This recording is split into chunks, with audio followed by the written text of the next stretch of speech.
Olá e bem-vindos. Hoje vamos mergulhar num conjunto de fontes fascinantes sobre uma das maiores revoluções visuais das nossas cidades. A ascensão da arquitetura do ferro no século XIX.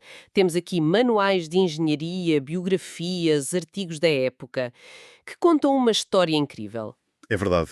A história de como o ferro e o vidro não só mudaram a forma como se construía, mas, no fundo, a própria ideia do que um edifício podia ser.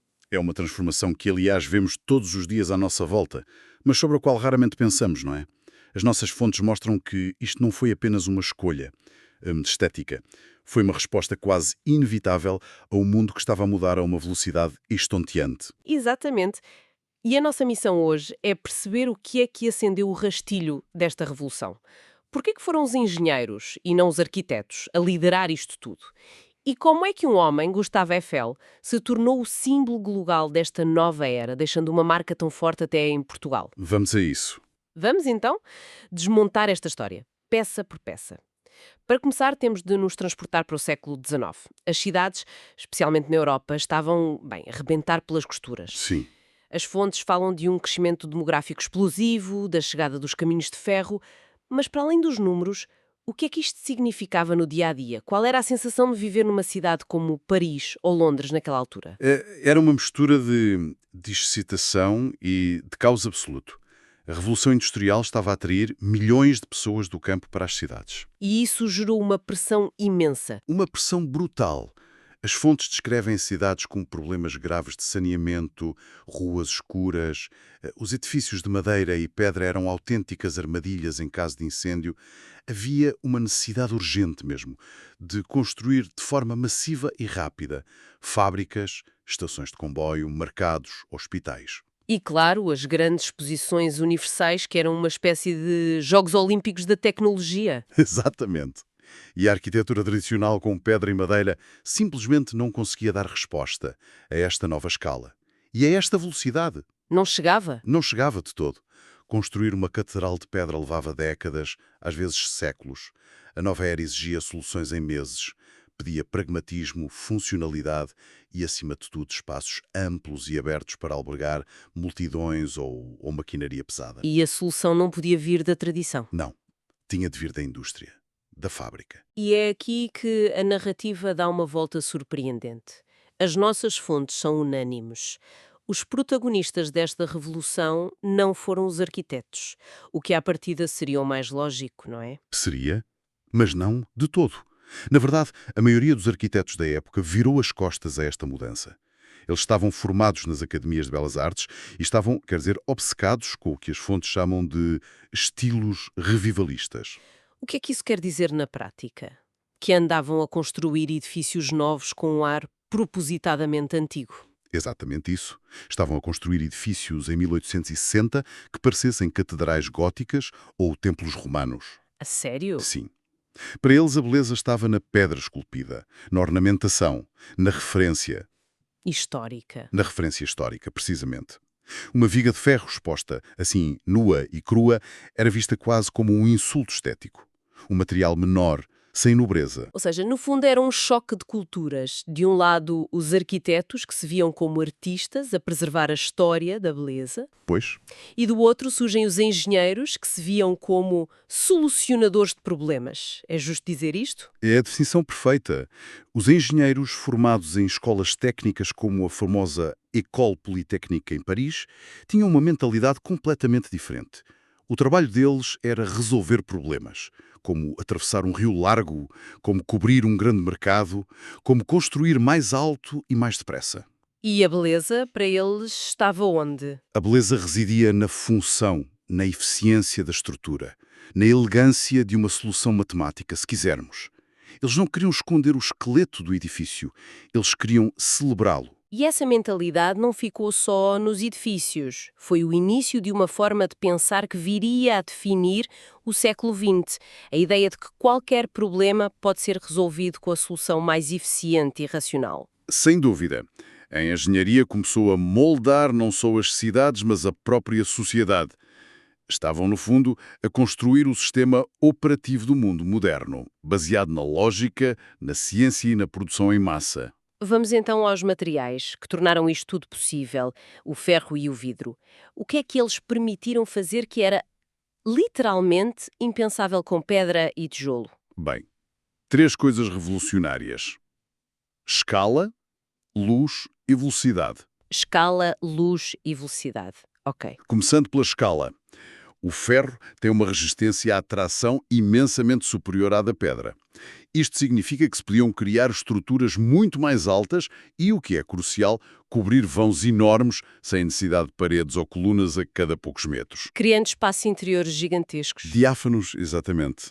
De repente, era possível. E isso mudou completamente a experiência de estar dentro de um edifício. As fontes dão exemplos como os grandes armazéns de Paris, o Le Bon Marché, ou os mercados como o Les Halles. Exatamente. E combinando o esqueleto de ferro com enormes painéis de vidro, criaram-se espaços que eram, ao mesmo tempo, abrigados e abertos, inundados de luz natural. O que devia ser incrível. Imagina o impacto disto numa cidade onde as ruas eram escuras e as casas mal iluminadas. Estes novos edifícios, estações de comboio, galerias comerciais, tornaram-se os novos espaços públicos. Eram quase como as catedrais da era industrial. Locais para ver e ser visto. Isso mesmo. E a velocidade?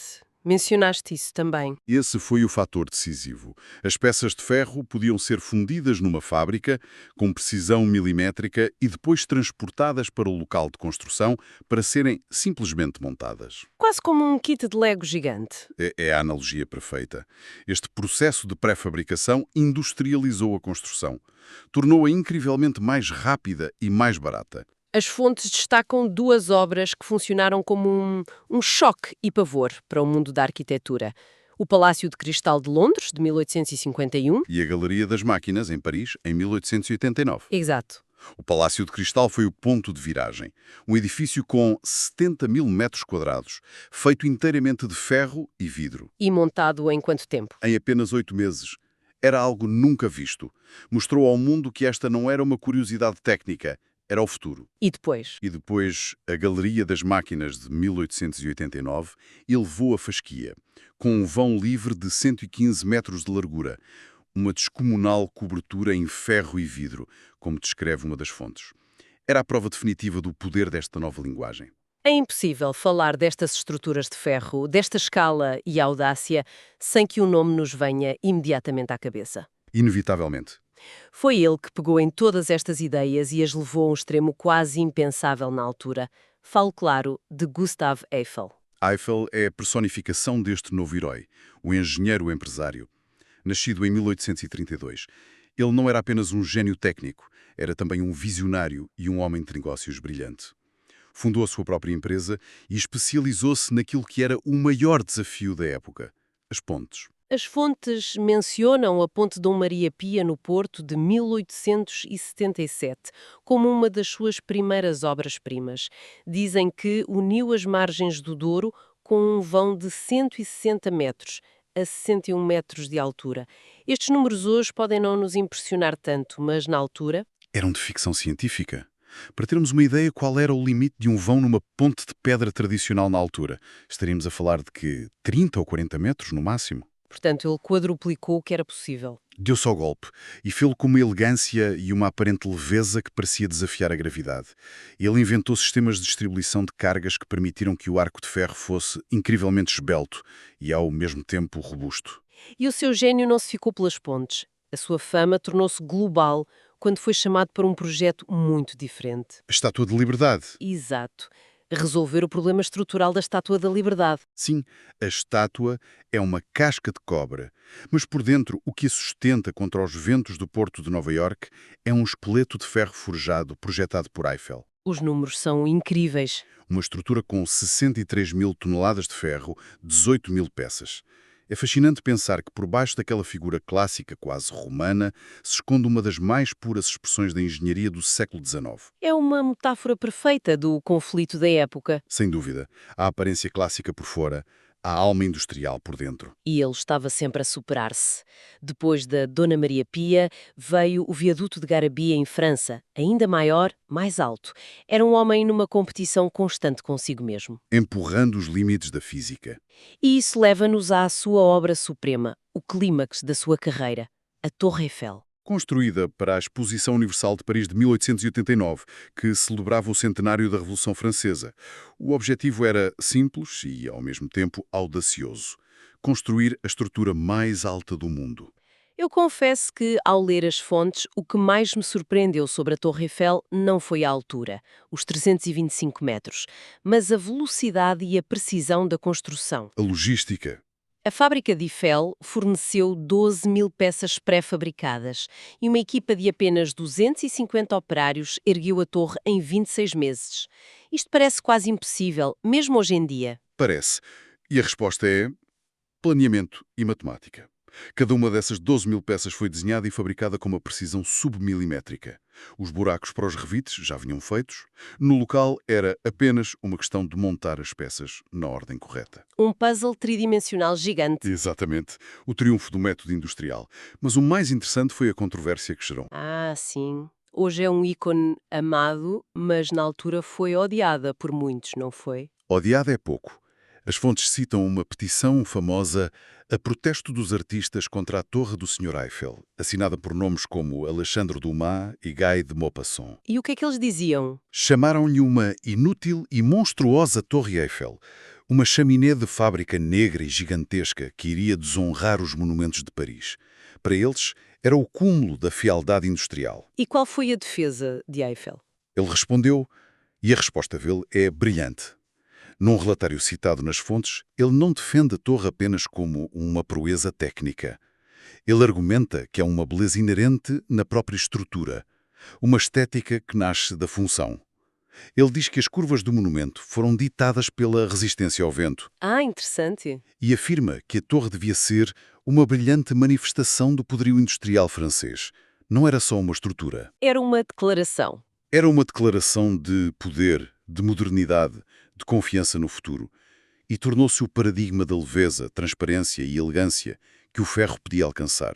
Esta revolução, claro, não ficou confinada à França. Como é que esta nova arquitetura chegou a Portugal? Chegou de forma um pouco mais tardia, como explicam as fontes, por causa da instabilidade política e económica da primeira metade do século XIX. Certo. Mas na segunda metade do século, com o fontismo e o investimento em infraestruturas, Portugal abraçou esta modernidade. As pontes da Eiffel, que como a Dom Maria Pia no Porto e a de Viana do Castelo, foram as primeiras grandes manifestações. Mas, para além das obras do próprio Eiffel, há outros exemplos icónicos que as pessoas reconhecem imediatamente. A secção sobre Portugal nas fontes parece um best-of de marcos arquitetónicos. Sem dúvida. E em vez de os listarmos todos, se calhar vale a pena focar num exemplo que é particularmente interessante. O elevador de Santa Justa, em Lisboa.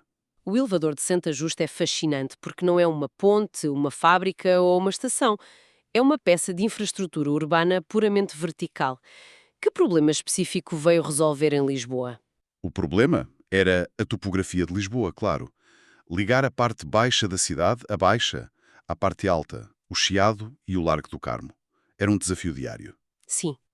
Raoul Mesnier de Ponciar, que as fontes referem ter sido discípulo de Eiffel, propôs uma solução de engenharia pura. Um elevador. Mas em vez de o esconder, ele celebrou. É verdade, a torre é lindíssima. É uma filigrana de ferro neogótica, totalmente exposta, que não só resolve o problema prático do transporte, como se torna um marco visual na cidade. Um arquiteto tradicional talvez tivesse construído uma torre de pedra para esconder o mecanismo. Mesnier fez do mecanismo a própria obra de arte. É a filosofia da Eiffel aplicada à mobilidade urbana. Perfeitamente. E temos outros exemplos que seguem a mesma lógica, como a estrutura da estação de São Bento, no Porto, de Marques da Silva, ou a cobertura da estação de Santa Apolónia, em Lisboa. Exato. O belo edifício de pedra na fachada e por trás ou no interior, a alma de ferro e vidro, a verdadeira máquina funcional. É essa dualidade que define a chegada desta arquitetura a muitos locais. A fachada ainda prestava homenagem à tradição, mas o coração do edifício já pertencia, sem dúvida, à nova era industrial. Então, se tivermos de resumir o que aprendemos com esta análise, a conclusão parece clara. O século XIX, com as suas necessidades urbanas e industriais, deu à luz uma arquitetura do ferro e do vidro. Uma arquitetura funcional, racional e arrojada. Liderada não por arquitetos presos à tradição, mas por engenheiros visionários como Eiffel. Exato. Eles não só mudaram a face das cidades, como nos deram muitos dos nossos ícones mais amados. E o ponto verdadeiramente fascinante para mim é que isto foi mais do que uma mudança de materiais. Foi uma mudança de mentalidade. Como assim? No fundo, a ideia de que as coisas devem funcionar bem, ser práticas e eficientes, que hoje nos parece óbvia, foi posta em prática por estes engenheiros. Os princípios de racionalidade e funcionalidade que nortearam estes projetos acabaram por se tornar valores centrais da sociedade moderna, cosmopolita e industrial que estava a nascer. E deixamos um pensamento final para quem nos ouve.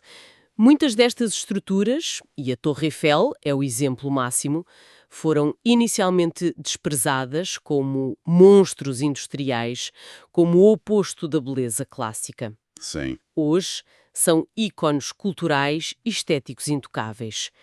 O que é que esta evolução na nossa percepção nos diz sobre a forma como o tempo e a cultura moldam as nossas ideias de beleza e de património? E talvez, de forma mais provocadora, faz-nos pensar: qual será a monstruosidade que estamos a construir hoje e que os nossos bisnetos irão olhar como um ícone de beleza indispensável? É um bom ponto. É um exercício de humildade fascinante.